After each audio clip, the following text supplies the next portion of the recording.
Okay, यहाँ से start होता है लॉगरिथम्स चैप्टर। तो पहले अपन समझेंगे कि ये क्यों जरूरत पड़ रही है। तो हो क्या रहा है, अगर मुझे कोई 1.01 इंटू 6.023 बोले तो आप मल्टीप्लाई कर लेंगे, लेकिन अगर कोई 6.023 रेस टू 1.89 बोले अपन नहीं कर सकते। क्यों? इसका मतलब है 189 अपॉन 100। इसका मतलब है कि 6.023 को पहले 180 टाइम 9 टाइम्स मल्टीप्लाई करो और उसका 100th रूट निकालो। तो ये अपना ह्यूमन कैलकुलेशन पॉसिबल नहीं है। कैलकुलेटर फटक से कर देगा, 4 डेसिमल तक भी निकाल के दे देगा। लेकिन लॉग टेबल क्या करेगी, लॉग टेबल भी इसकी वैल्यू 4 डेसिमल तक निकाल के दे सकती है। लेकिन वो टेबल यूज करना आना और वो कैलकुलेशन कैसे करते हैं, उससे पहले लॉग समझना पड़ेगा कि लॉग कैसे काम करता है।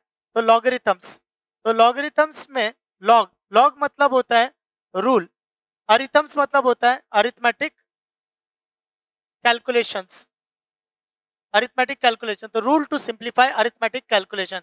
लॉग क्या करेगा, सबको एडिशन सब्ट्रैक्शन में लेके आके कैलकुलेशंस निकाल के देगा। लेकिन उसके लिए अपने को लॉग टेबल पढ़नी आनी चाहिए और उसके पहले लॉग का, लॉग कैसे काम करता है ये अपने को समझ में आना चाहिए। ओके, तो पॉजिटिव नंबर को लिखने के दो तरीके हैं। पॉजिटिव नंबर को लिखने के दो तरीके हैं, एक लॉगरिथमिक रिप्रेजेंटेशन और एक एक्सपोनेंशियल रिप्रेजेंटेशन। एक लॉगरिथमिक रिप्रेजेंटेशन और एक एक्सपोनेंशियल रिप्रेजेंटेशन। तो पॉजिटिव नंबर मान लो 49, तो exponential representation 7 square is equal to 49, logarithmic representation होगा log of 49 to the base 7 is equal to 2। Next, ये दोनों ही इंटर कन्वर्टिबल है। ये डबल एरो का मतलब है ये लेफ्ट टू राइट भी जा सकता है और राइट टू लेफ्ट भी आ सकता है। नेक्स्ट, इसको बोलते हैं बेस, इसको बोलते हैं बेस, इसको बोलते हैं पावर, इंडेक्स और एक्सपोनेंट, इसको बोलते हैं पॉजिटिव नंबर। सेम यहाँ पर भी वही हो रहा है, बस शक्ल अलग अलग दिख रही है, मतलब सबका एक ही है। इसका क्या है, लॉग के सामने नंबर रहेगा, बेस थोड़ा सा नीचे रहेगा और ये जो रहेगी वो पावर रहेगी। तो ये हो गया वो पॉजिटिव नंबर, ये हो गई बेस और ये हो गई पावर। नेक्स्ट, लॉग को पढ़ते कैसे हैं, log of the number 49 to the base 7 is equal to power 2। Log of the number 49 to the base 7 is equal to power 2। पर समझते कैसे हैं, 7 की क्या पावर हो जिससे 49 मिले, तो 7 की क्या पावर हो जिससे 49 मिले, तो 2। तो फॉर एग्जांपल, तो जैसे log 8 to the base 2, log 1331 to the base 11, log root 2 plus 1 to the base root 2 minus 1। तो 2 की क्या पावर हो जिससे 8 मिले, 11 की क्या पावर हो जिससे 1331 मिले, रूट 2 माइनस 1 की पावर क्या हो जिससे रूट 2 प्लस 1 मिले। अब एक है, दोनों रेसिप्रोकल, तो रेसिप्रोकल है तो -1। पर अगर नहीं भी समझ रहा तो उसको भी करने के तरीके हैं। लेकिन इसमें क्या होगा, तुम्हें बेसिक पे घुसना पड़ेगा, टाइम ज्यादा लगेगा क्योंकि तुम उसके प्रूफ में चले जा रहे हो। तो मेरे को x की वैल्यू निकालनी है, तो ठीक है, तो logarithmic representation can write as a root 2 minus 1 raise to x. तो root 2 minus 1 raise to x is equal to root 2 plus 1। Next, इसको रैशनलाइज कर दिया तो ये 1 अपॉन रूट 2 माइनस 1 हो गया। इसको लिख सकते हैं root 2 minus 1 raise to minus 1। अगर ये दोनों बराबर है, बेस सेम है, तो पावर भी सेम होगी, तो answer is x equal to -1। Next, log की डेफिनेशन, तो लॉग का of the number, log of the number n to the base a is equal to x can write as a raised to x is equal to n। इसको logarithmic function और इसको exponential function भी समझ सकते हैं। Next, कभी भी जब फंक्शन आता है तो अपनी कंडीशंस लेके आता है। तो इसकी कंडीशंस हैं कि log के आगे का नंबर पॉजिटिव होगा, log का base greater than 0 not equal to 1 होगा, लेकिन पावर कुछ भी हो सकती है, पावर कुछ भी हो सकती है। सेम यहाँ पर भी यही है एक्सपोनेंशियल फंक्शन में भी। अब कोई बच्चा बोलेगा कि सर अगर मैं बेस -2 ले लूं और पावर 3 ले लूं तब भी तो आ रहा है, आ रहा है, लेकिन ये क्या होगा, ये एल्जेब्रिक में चला जाएगा, ये एक्सपोनेंशियल में नहीं आएगा। एक्सपोनेंशियल में यही कंडीशन लगेगी। अब क्यों लगेगी, वो इसलिए लगेगी, अगर तुमने यहाँ नहीं लगाया इस कंडीशन को तो हो सकता है वो आगे कोई प्रॉपर्टी को फेल कर दे, आगे किसी प्रॉपर्टी को फेल कर दे। तो फॉर एग्जाम्पल जैसे मैं बताता हूँ, तो लॉग के आगे का नंबर पॉजिटिव होता है, बेस पॉजिटिव और नॉट इक्वल टू 1 होता है। तो मुझे ये समझना पड़ेगा कि लॉग का नंबर नेगेटिव और 0 क्यों नहीं होता। तो समझते हैं, लॉग का नंबर अगर मैंने नेगेटिव लिया, मान लो लॉग का नंबर अगर मैंने नेगेटिव लिया ln माइनस लॉग बेस ई ले लो, तो ये कितना आएगा आयोटा पाई, ये कॉम्प्लेक्स नंबर समझा के देगी। तो ई रेस टू आयोटा पाई होता है -1, ई रेस टू आयोटा होता पाई होता है माइनस, मतलब मुझे कुछ तो मिल रहा है, मुझे कुछ तो मिल रहा है जिस पर उसकी वैल्यू आती है। लेकिन ये प्रॉब्लम है अपना जेई एडवांस का सिलेबस। सिलेबस क्या कहता है, we are studying real valued function. Real valued function में रियल नंबर रखेंगे और रियल नंबर ही मिलना चाहिए। रियल नंबर रखेंगे पर रियल नंबर मिल नहीं रहा तो नहीं चलेगा। इसलिए रूट के अंदर की क्वांटिटी नेगेटिव भी नहीं होती है। तो कॉम्प्लेक्स नंबर चैप्टर छोड़कर, कॉम्प्लेक्स नंबर चैप्टर छोड़ के हम पूरी मैथमेटिक्स में जो पढ़ रहे हैं, कॉम्प्लेक्स नंबर चैप्टर छोड़ के हम पूरी मैथमेटिक्स में जो चैप्टर पढ़ रहे हैं वो अकॉर्डिंग टू फंक्शन और कैलकुलस पढ़ रहे हैं कि रूट की क्वांटिटी नेगेटिव नहीं होती, हम हमेशा पॉजिटिव रियल नंबर रखेंगे, रियल नंबर ही मिलेगा। तो ये रीजन है कि लॉग के आगे का नंबर नेगेटिव नहीं होता। तो जीरो क्यों नहीं होता, तो ये लॉग 0 टू द बेस 2, तो 2 की क्या पावर हो जिससे 0 मिले। अब देखो अगर ये एग्जैक्टली 4 होता तो 2 की एग्जैक्टली पावर 2 होती तो ये एग्जैक्टली 4 मिलता। अगर ये टेंडिंग 4 है तो 2 की अगर टेंडिंग पावर 2 होगी, 2 की टेंडिंग पावर 2 होगी तो वो टेंडिंग 4 दे रहा होगा। लेकिन ये एग्जैक्ट 0 है, अगर ये एग्जैक्ट 0 है तो 2 की पावर होगी -इन्फिनिटी, पर इन्फिनिटी नहीं है तो 0 भी कभी मिलेगा नहीं। तो इन्फिनिटी कभी मिलता नहीं है तो भी कभी नहीं मिलेगा। तो ये टेंडिंग इन्फिनिटी है तो ये टेंडिंग 0 है, ये टेंडिंग इन्फिनिटी है तो ये एग्जैक्ट 0 नहीं है। तो यही रीजन है कि लॉग के आगे का नंबर पॉजिटिव होता है। नेक्स्ट, लॉग आया, सबसे पहले दिमाग में यही आएगा कि लॉग के आगे की क्वांटिटी पॉजिटिव है। नेक्स्ट, बेस का भी देख लेते हैं कि बेस नेगेटिव क्यों नहीं होती, क्योंकि बेस होती है 0 से बड़ी और 1 को छोड़कर। तो हम ये चेक करेंगे कि नेगेटिव क्यों नहीं होती। तो a raise to x is equal to n, आगे जाके हम पढ़ेंगे, इसको हम लिख सकते हैं n is equal to e raise to x l n a, e raise to x l n a लिख सकते हैं। तो देखो हम जब रूल बनाते हैं तो उस पर जब प्रॉपर्टीज लग रही होंगी तब भी वो रूल उसके वैलिड होने चाहिए। मैंने अभी अभी डिस्कस किया लॉग के आगे का नंबर नेगेटिव नहीं होता, तो अगर ये नेगेटिव नहीं होता तो फिर तो ये भी नेगेटिव नहीं होगा, क्योंकि अगर ये नेगेटिव नहीं होता और ये नेगेटिव होता है तो फिर ये दोनों बराबर नहीं है, आइडेंटिकल फंक्शन। क्योंकि आइडेंटिकल फंक्शन कहती है कि both domain are same and range are same और वैल्यूज आर सेम। तो ये अगर नेगेटिव नहीं होता तो ये भी नेगेटिव नहीं होगा। फिर अगला, तो 0 क्यों नहीं होता, वही सेम रीजन, क्योंकि लॉग के आगे की क्वांटिटी 0 नहीं होती। अच्छा, 1 क्यों नहीं होता, क्योंकि बच्चा एक बार सोच सकता है कि 1 raise to x, 1 raise to x में अगर लूंगा तो 1 आएगा, वैल्यू तो मिल रही है, तो फिर बेस 1 क्यों नहीं लिया। तो यहाँ पर क्या हो गया कि यहाँ पे प्रॉब्लम क्या हो गया कि ये कांस्टेंट फंक्शन बन जाएगा, जबकि एक्सपोनेंशियल फंक्शन क्या होती है, फंक्शन की मिरर इमेज होती है, इनवर्स फंक्शन होता है ये इसका इनवर्स फंक्शन है। अगर तुम्हें और ध्यान हो तो ये y is equal to x के अबाउट मिरर इमेज है, और ये a रेस टू एक्स का ग्राफ है, ये ln log ln नहीं log x का ग्राफ है, log x to the base a, तो ये log x to the base a का ग्राफ है और ये a रेस टू एक्स का ग्राफ है। इसमें एक चीज और नोटिस करना, ये इंटरसेक्ट नहीं करते हैं, तो इन दोनों के नंबर ऑफ सॉल्यूशंस 0 रहता है। ओके ओके, तो लॉग को समझते कैसे कि बेस की क्या पावर हो जिससे लॉग मिलेगा। अब अपन करेंगे इसकी एलजेब्रा। एलजेब्रा भाई ऐड कैसे होती है, सब्ट्रैक्ट कैसे होती है, कुछ प्रॉपर्टीज वगैरह है क्या, तो वो किस तरह से काम करती हैं। तो यहाँ पे दिख रहा है तो अच्छी बात है, नहीं दिख रहा तो कोई बात नहीं, मैं बताऊंगा, मैं बोलूंगा। तो log of n to the base n, कभी भी लॉग से डील कर रहे तो उसकी कंडीशन तो साथ में साथ आएगी ही आएगी। लॉग के आगे की क्वांटिटी पॉजिटिव एंड लॉग का बेस नॉट इक्वल टू 0 और not positive and not equal to 1। Next, n की क्या पावर है जिससे n आए, तो CET अप्रोच, अगर ये दोनों सेम सेम होते तो आंसर 1 आता है। Log of 1 by n to the base n, ये दोनों एक दूसरे के रेसिप्रोकल है, -1। लॉग के आगे 1 लिखा हुआ है तो आंसर इज 0। पर कंडीशन चल रही है लॉग के आगे की quantity positive and not equal to 1। Next properties, लॉग m to the base a plus लॉग n to the base a, तो ये एडिशन चल रहा है, तो ऐसा नहीं है।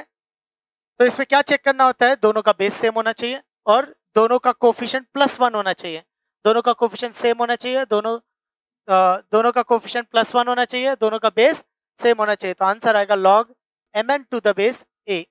mn to the base a. Mains advance अपने को एक चांस देता है, अगर अपने को प्रॉपर्टीज याद नहीं है तो अपन बेसिक पे घुस जाएंगे। बेसिक क्या कहता है, इसको मान लिया x और इसको मान लिया y, इसको मान लिया x और इसको मान लिया y, तो log m to the base a is equal to x, log n to the base a is equal to y। तो this can write as a raise to x is equal to m और this can write as a raise to y is equal to n। तो ये हो जाएगा a raise to x into a raise to y is equal to mn। तो power of indices base same है तो power add हो जाएगी, तो a raise to x plus y is equal to mn। और ये लिखिए एक्सपोनेंशियल, और एक्सपोनेंशियल को लॉगरिथमिक लिख सकते हैं, log of the number mn to the base a is equal to power x plus y। तो यहाँ पे गई प्रॉपर्टी। अब इसको याद कैसे रखेंगे, दोनों का बेस सेम है, कोफिशिएंट 1 है, तो अंदर के नंबर मल्टीप्लाई हो जाएंगे। पर लेवल बढ़ेगा, वो क्या करेगा, वो बेस के साथ वो बेस को चेंज करना चालू कर देगा, फिर डिफिकल्टी लेवल बढ़ जाएगी, फिर अपने प्रॉपर्टीज बढ़ा देंगे अपन, तो फिर उनको तो आगे जाके वो प्रॉपर्टीज वगैरह पढ़ेंगे। नेक्स्ट, अगर यहाँ माइनस आ गया, अगर यहाँ माइनस आ गया तो फर्क क्या आएगा, देखो फर्क आएगा, ये a raise to x upon a raise to y is equal to m upon n। तो a raise to x minus y is equal to m upon n। तो log of the number m upon n to the base a is equal to x minus y। तो ये हो जाएगा m upon n। अब इसको ध्यान में कैसे रखेंगे, बेस सेम होना चाहिए। पहला फंडा ये है, कभी भी log दिखा, log के आगे की quantity positive, base is greater than 0 not equal to 1, coefficient 1 1 है, -1 है, पॉजिटिव है न्यूमरेटर में जाएगी, नेगेटिव है डिनोमिनेटर में जाएगी। तो फॉर एग्जांपल कल को लिखा है log 2 minus log 3 plus log 5 minus log 7, तो होगा क्या, जो प्लस वाली है वो न्यूमरेटर में जाएंगी और जो माइनस वाली है वो सब डिनोमिनेटर में जाएंगी। तो ये हो गई लॉग की प्रॉपर्टी। लॉग में गिनी चुनी प्रैक्टिस प्रॉपर्टीज हैं, एक हो गया एडिशन, सब्ट्रैक्शन, पावर आगे आ जाती है, fundamental identity, base changing theorem, यही सब है उसमें, और फिर ग्राफ्स एंड कैरेक्टरिस्टिक और मैंटेसा। ओके, लॉग में कभी भी जब क्वेश्चन सॉल्व करते हैं तो लॉग के आगे की quantity positive, base positive not equal to 1 होना चाहिए। Next, log of 1 plus x to the base 2 plus log of x plus 3 to the base 2 is equal to 3 है। इसको सॉल्व करना है, क्यों सॉल्व करना है, कोई तो x होगा जो इस इक्वेशन को सेटिस्फाई कर रहा होगा, इक्वेशन मतलब left hand side equal to right hand side, तो कोई तो x होगा जो इसको सेटिस्फाई कर रहा होगा। अब x है रियल नंबर, x है रियल नंबर, तो सारे रियल नंबर रख रख के तो चेक नहीं कर सकते। फॉर एग्जांपल 1, 1.1, फिर 1.1 और 1.2 के बीच में भी इनफाइनाइट रियल नंबर्स हैं, तो सारे रख के चेक नहीं कर सकते। तो हम क्या करते हैं, इसको इक्वेशन में कन्वर्ट करते हैं, जिसके रूट्स निकाल के हम लोग इसके सॉल्यूशन बताते हैं। सॉल्यूशन का मतलब होता है कौन x है जो इसको सेटिस्फाई कर रहा है। तो क्या करेंगे, हमें पहुंचना है प्रॉपर्टी लगा लगा के लॉग को हटाओ, तो ये दोनों मल्टीप्लाई हो जाएंगे, तो 1 plus x into x plus 3 to the base 2 equal to 3, ये हो जाएगा log of x square plus 4x plus 3 to the base 2 equal to 3। अब log हटेगा तो x square plus 4x plus 3 is equal to 2 cube, तो 2 cube होगा 8, ये हो जाएगा x square plus 4x minus 5 is equal to 0। ये quadratic equation है, कोफिशिएंट 0 है, क्वाड्रेटिक इक्वेशन है जिसमें सम ऑफ कोफिशिएंट 0 है, तो इसका एक रूट 1 होगा। क्वाड्रेटिक इक्वेशन में कभी भी ax square plus bx plus c equal to 0, अगर sum of roots a plus b plus c 0 है तो उसका एक रूट 1 और दूसरा रूट c बाई a होता है, तो इसका एक रूट 1 और दूसरा रूट माइनस 5 है। अब हो क्या रहा है, इस इक्वेशन को सेटिस्फाई कर रहा है, ये इस इक्वेशन को सेटिस्फाई कर रहा है, ये इस इक्वेशन को भी सेटिस्फाई कर रहा होगा, ये इस इक्वेशन को भी सेटिस्फाई कर रहा होगा, इक्वेशन को सेटिस्फाई करेगा ये जरूरी नहीं है। तो होता क्या है कि पहला तरीका ये होता है कि इसकी डोमेन निकालो, डोमेन निकालने के बाद में जो सॉल्यूशन आए हैं उनको चेक करो, जो डोमेन में वो एक्सेप्ट, जो डोमेन में नहीं है वो रिजेक्ट। पर ऐसा हम करते नहीं है, क्यों, क्योंकि मैं पूरे का डोमेन निकालते जाऊंगा वो एक क्वेश्चन खुद एक क्वेश्चन बन जाएगा। तो हम लोग क्या करते हैं, जो जो प्रॉपर्टी लग रही है लगने दो, फिर लास्ट में जब जो सॉल्यूशन आएंगे तो एक्सेप्ट रिजेक्ट करेंगे, लास्ट में जब सॉल्यूशन आएंगे तो एक्सेप्ट रिजेक्ट करेंगे। तुम ये मान के चलो, तुम जब भी इक्वेशन सॉल्व कर रहे हो, जब भी x की वैल्यूज निकाल रहे हो, तुम्हें हमेशा चेक करना होगा एक्सेप्ट रिजेक्ट, तुम्हें हमेशा चेक करना, और किस पे चेक करेंगे, ओरिजिनल में। तो इसलिए ये बहुत मैटर करता है कि पहले लिखा क्या है, जो उसने पहली बार लिख दिया, जो क्वेश्चन में प्रिंट हो गया, चीज उसके हिसाब से ही चलेगी। अगर क्वेश्चन ने ये लिखा, इसका भी कोई मतलब है, और क्वेश्चन ने ये लिखा, इसका भी कोई मतलब है। वो ये नहीं चाहता कि तुम अगली लाइन में ये लिख दो, पर वो ये भी देख रहा है कि तुम लास्ट में ये चेक कर रहे हो कि नहीं, कि ये जीरो हो सकता है कि नहीं हो सकता। इस केस में जीरो हो सकता है, पर इस केस में जीरो नहीं हो सकता। तो सॉल्व करते करते अगर मान लो सॉल्यूशन में जीरो आया तो ये रिजेक्ट हो जाएगा, पर इधर जीरो आया तो एक्सेप्ट हो जाएगा। तो ये मैटर करता है कि एग्जैक्टली लिखा क्या है। चलो हमें ये दिया है तो हमें इसके हिसाब से चेक करना है। अच्छा, चेक क्या करना है? चेक ये करना है कि ये मीनिंगफुल है कि नहीं। चेक ये करना है कि लॉग के आगे सब मीनिंगफुल है कि नहीं। चेक ये करना है कि लॉग के आगे positive base greater than 0 not equal to 1। Positive positive meaningful answer. -5 रखा, 1 -5 -4, लॉग के आगे की क्वांटिटी नेगेटिव, रिजेक्ट। फिर एक और क्वेश्चन उठता है, जब इसको रिजेक्ट ही होना था तो ये आया क्यों? ये क्यों आया? क्योंकि यहाँ पर वो नेगेटिव लेना चालू कर दिया। देखो कैसे, अगर x को -5 रखता हूँ तो ये -4 -2 और -4 -2 यानी 8 विच इज पॉसिबल। तो इसको, ये सॉल्यूशन इसको चल जाएगा पर इसको नहीं चलेगा। तो सपोज अगर क्वेश्चन ये है तो रिजेक्ट, लेकिन अगर क्वेश्चन ये होता ओरिजिनल तो फिर ये उस केस में एक्सेप्ट होता। तो ये तुम मान के चलो कि जब भी कोई क्वेश्चन प्रिंट हुआ है तो आंसर उसी के अकॉर्डिंग ही चलेगा, और हमेशा एक्सेप्ट रिजेक्ट करो। नेक्स्ट, अब क्वेश्चन का लेवल कब बढ़ेगा? क्वेश्चन का लेवल बढ़ेगा अगर कोई आंसर मिस हो गया। अब वो आंसर मिस क्यों होगा वो भी हम थोड़ी देर में समझेंगे। अच्छा, नेक्स्ट प्रॉपर्टी है log of m raise to n to the base a। इसमें क्या होता है, log के आगे जो नंबर में जो पावर लिखी है ये पावर आगे आ जाएगी, n into log of m to the base a। Converse is also true कि log के आगे का लिखा हुआ नंबर की पावर, log के आगे लिखा हुआ कोफिशिएंट पावर में चला जाएगा। Next, log x square is equal to 2 to the base 2 equal to 2। अब मैंने इसको सॉल्व किया, तो इसको सॉल्व करने के मेरे पास दो तरीके हैं। पहला तरीका, इसको एक्सपोनेंशियल फॉर्म में लिख दो, x square is equal to 2 raise to 2, x square is equal to 4, x is equal to +-4, फिर 2। फिर एक और तरीका, log x स्क्वायर to the base 2 equal to 2, 2 आगे ले लिया तो 2 log x to the base 2 equal to 2, 2 cancel कर दिया, log x to the base 2 equal to 1। फिर इस log को हटा दिया, exponential representation x is equal to 2। अब गड़बड़ क्या हो रहा है, पहले ये डिसाइड करना पड़ेगा सही कौन है गलत कौन है। तो देखो, सही सही वो होगा जिसके लिए क्वेश्चन मीनिंगफुल है कि नहीं। तो मैंने +2 रखा, -2 रखा, 2 का स्क्वायर 4, पॉजिटिव मीनिंगफुल, यानी ये दोनों के लिए मीनिंगफुल है, तो ये आंसर है। फिर एक और चीज, तो इधर क्यों आया, तो ये इनकम्प्लीट क्यों है, तो ये इधर क्यों नहीं आया। अभी x इक्वल टू 2 यानी पॉजिटिव नंबर, लॉग के आगे की क्वांटिटी पॉजिटिव होती है, तो इसको ये नेगेटिव दिख ही नहीं रहा, तो ये नेगेटिव दे भी नहीं रहा क्योंकि ये नेगेटिव ले नहीं सकता।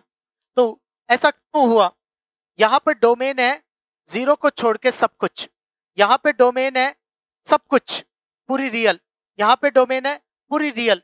अब देखो, एक्चुअल क्वेश्चन ये है, एक्चुअल क्वेश्चन ये है और डोमेन बढ़ रही है तनुष गांधी। तो एक्चुअल क्वेश्चन ये है और डोमेन बढ़ रही है, एक्चुअल क्वेश्चन ये है और डोमेन बढ़ रही है।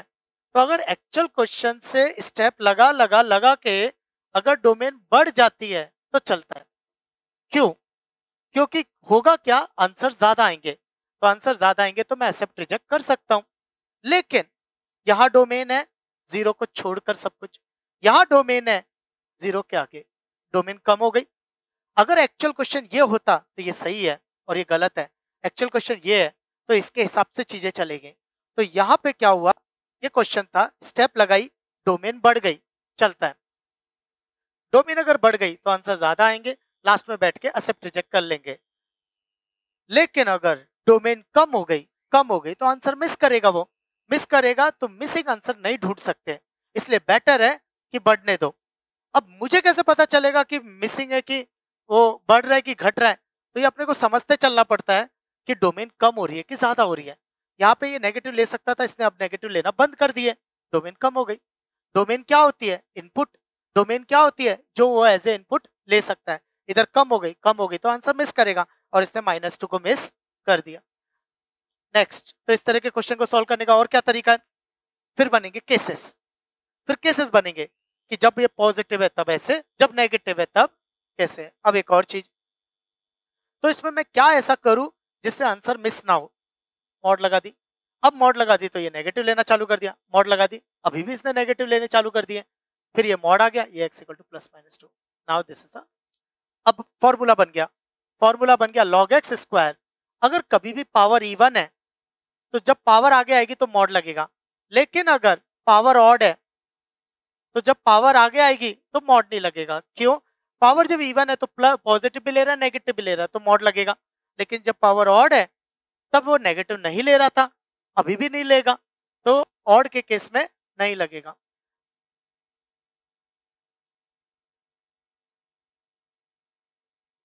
Next, log of m raise to p और a रेस टू q। तो इसमें कैसे करते हैं, जो नंबर की पावर है वो न्यूमरेटर में और जो बेस की पावर है वो डिनोमिनेटर में, log m to the base a। तो फॉर एग्जांपल log ऑफ 1024 टू द बेस 4 है, तो 4 को लिख सकता हूँ 2 का स्क्वायर, 1024 को लिख सकता हूँ 2 रेस टू 10। प्रॉपर्टी, नंबर की पावर जो है वो न्यूमरेटर में और बेस की पावर जो है वो डिनोमिनेटर में, बाकी सब as it is. log 2 to the base 2 is 1, 10 by 2 is 5, तो आंसर हो जाएगा 5। इसका मतलब है 4 की पावर 5 होगी तो आंसर आएगा 1024।